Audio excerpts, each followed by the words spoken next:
नमस्कार केमन आছেন সবাই আমার নতুন আরেকটি ব্লগে আপনাদের অনেক অনেক স্বাগত জানাই। আজকে আমার যে ভিডিওটা দিয়েছিলাম আগের দিন মানে কেনাকাটার পর্ব, আজকে বলতে পারেন দ্বিতীয় দিন। সেদিনকে শুধুমাত্র একটা বেনারসি কিনেই কিন্তু আমাদের প্রায় রাত 10টা হয়ে গেছিলো, তাই পরের দিন এসেছি অন্যান্য কেনাকাটা করতে। এই যে দেখছেন এই দুটো কালারের শাড়ি কিন্তু সেম, শুধুমাত্র মাঝখানের ডিজাইনটা আলাদা। আমি আমার মানে ওই দেওয়ারের রিসেপশনে পরার জন্য ওই একটি শাড়ি নিয়েছি, যেটা হলো পুরোপুরি যাচ্ছে ময়ূরকণ্ঠী কালারের ওপর। কালারটা কিন্তু সামনে থেকে খুবই সুন্দর, কিন্তু ফোনে কালারটা আসছিল না ঠিকঠাক। আর তারপরে ওর গায়ে হলুদে পরার জন্য ও একটা শাড়ি নিচ্ছিল যেটা আমাদের বাড়ি থেকে যাবে। আর তারপরও কিছু শাড়ি দেখছিলাম, সেটা ওর আশীর্বাদে যেটা আমাদের বাড়ি থেকে যাবে তার জন্য, কিন্তু তেমন একটা পছন্দ হচ্ছিল না। কারণ আশীর্বাদে মোটামুটি লাল একটু ডিপ কালারের শাড়ি আমাদের ওখান থেকে যায়, ডিপের মধ্যে ঠিকঠাক আসছিল না। কিন্তু এই শাড়িটা না আমার খুব সুন্দর লাগছিল।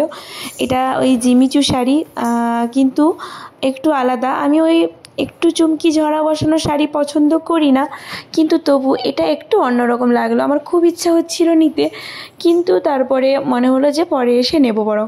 আর তারপর ওখান থেকে গেছিলাম নিউ পাঞ্জাবি হাউসে। হ্যাঁ, প্রথমে কিন্তু ছিলাম বেনারসি কুঠিরে। সবগুলো দোকানে কিন্তু গড়িয়াহাটেই। সেখান থেকে বেরিয়ে গেছিলাম নিউ পাঞ্জাবি হাউসে, আর ওখানে পাঞ্জাবি সিলেকশন চলছিল। এই লাল পাঞ্জাবিটাই শেষমেশ কিন্তু নেওয়া হয়েছে, ও বাড়ি থেকে বিয়ে করতে যখন পরে যাবে। আর সত্যি কথা বলতে আমার তো খুব সুন্দর লাগছিল পাঞ্জাবিগুলো। প্রথমে যে পাঞ্জাবিটি পরেছিল ওটা ওর চয়েস করছিল ওরা, কিন্তু আমি বললাম কিছু একটা নতুনত্ব নিতে।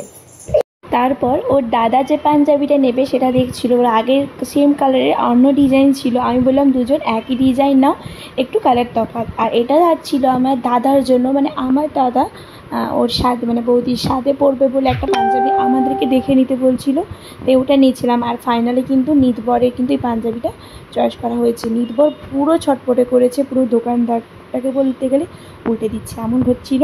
আর তারপরে চলে গেলাম কিছু জুয়েলারি নেব বলে, কিন্তু সময় দিলে আমরা আরও সুন্দর সুন্দর জুয়েলারি নিতে পারতাম, কিন্তু আমাদের হাতে না খুব অল্প সময় ছিল। মানে বলতে পারেন প্রায় এটা দেখছিলাম রাত 9টার সময় বাড়ি ফেরার তাড়া ছিল, আর দোকান বন্ধও না হয়ে যাচ্ছিলো আস্তে আস্তে।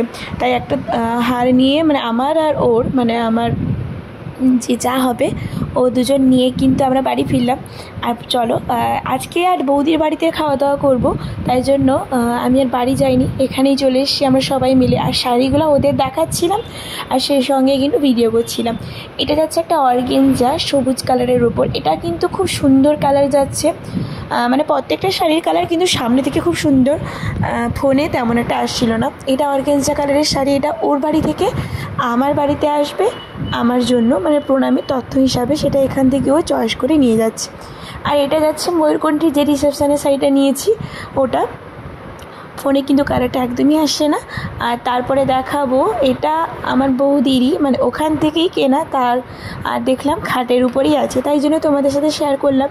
তোমরা দেখবে স্বাদের অনুষ্ঠানের কিন্তু এই শাড়ি পরা বৌদির ভিডিও দেখেই ফেলেছো। আমার অনেকটা কিন্তু দেরি হয়ে গেল এই সমস্ত ভিডিও দিতে, বলতে পারো এটা প্রায় 15 দিন পর ভিডিও আমি এডিটিং করে দিচ্ছি। আসলে মাঝখানে এত গলা বসে গেছিলো যে এডিটিং করে ভয়েস ওভার দিতে পারছিলাম না। বৌদি ওটা একটা নিয়েছে ওর বাবার বাড়ির তরফ থেকে যেটা দেবে, আর এটা নিয়েছে বেগুনি কালারে, এটা দিয়েছে আমার মামার বাড়ির তরফ থেকে বৌদির জন্য স্বাদে। দুটোই কিন্তু পরে আমার ছোটো ছোটো ভিডিওতে আমার দেওয়া হয়ে গেছে। আর পাঞ্জাবিগুলো এক একটা করে দেখাবো। এটা ছিল বাবুর নিত বরের পাঞ্জাবি, এটা ছিল গায়ে হলুদের ভাইয়ের পাঞ্জাবি। আর শাড়িটা একটু ঝাপসা কালার আসছে কিন্তু খুব ডিপ। আর এটা তো আমার দাদা ম্যাচ করে বৌদির সাথে পরবে বলে এনেছে। আর তারপরে এটা আমার বরের, মানে ও কিন্তু আমার সাথে ম্যাচ করে আনা, খুব একটা ম্যাচ হচ্ছে না, তবুও একটু ওই রকম ডিপ কাছাকাছি যাচ্ছে। আর এই যে মেরুন কালারের পাঞ্জাবিটা তোমাদের দেখাবো, এটা ভাই সকালবেলা পরবে, মানে বিয়ের দিন নর্মালি পরবে। আর এটা তো বিয়ের পাঞ্জাবি। এই গেল। আরও কিন্তু কিছু শাড়ি আছে, সেটা হলো ও আশীর্বাদে মানে ওর জন্য যেটা দেওয়া হবে সেটাও দেখাচ্ছি তোমাদের। আসলে ওটা আমরা অন্য সময় কিনেছিলাম, সেটা তোমাদের দেখাবো। ওই শাড়িটি আমরা প্রায় 2-3টে দোকান ঘোরার পর কিন্তু নিয়েছি, আর সেই সঙ্গে কিন্তু আমার ওই সবুজ কালারের অর্গানজার শাড়িটিও নিয়েছি। আমরা প্রথমে এই দোকানটার নাম আমি ভুলেই গেছি, তবে ওই কাছাকাছি তোমরা প্রচুর দোকান, প্রচুর পাঞ্জাবির দোকান পেয়ে যাবে গড়িয়াহাটে। খুব সুন্দর সুন্দর কালেকশান আছে। একটু সময় নিয়ে যেও, মানে বিকেল 2-3টের দিকে পৌঁছে যেও, তার মধ্যে কিন্তু তোমাদের কেনাকাটা হয়ে যাবে। এটা হলো আশীর্বাদের শাড়ি, এটা অর্গানজার ওপর, তবে পদ্ম পাতার ওপর ডিজাইন। এটা না সামনে থেকে জাস্ট মারাত্মক লাগছিল, একদম টুকটুকে লাল। যেহেতু নতুন নতুন বিয়ে হবে, এই সমস্ত শাড়ি কিন্তু ওকে খুব সুন্দর মানাবে, মানে প্রথম তো এরকম লাল টুকটুকে শাড়ি মানাবে বলো। তো চলো, আমাদের এই প্রত্যেকটা শাড়ি কেমন হয়েছে জানাবে, আর তার সাথে কিন্তু পাঞ্জাবিগুলো কেমন লাগলো আমাকে অবশ্যই জানিও। আজকের মতন ভিডিও এইটুকুই, দেখা হবে অন্য একটি ভিডিওতে। ধন্যবাদ, আজ তাহলে আসি।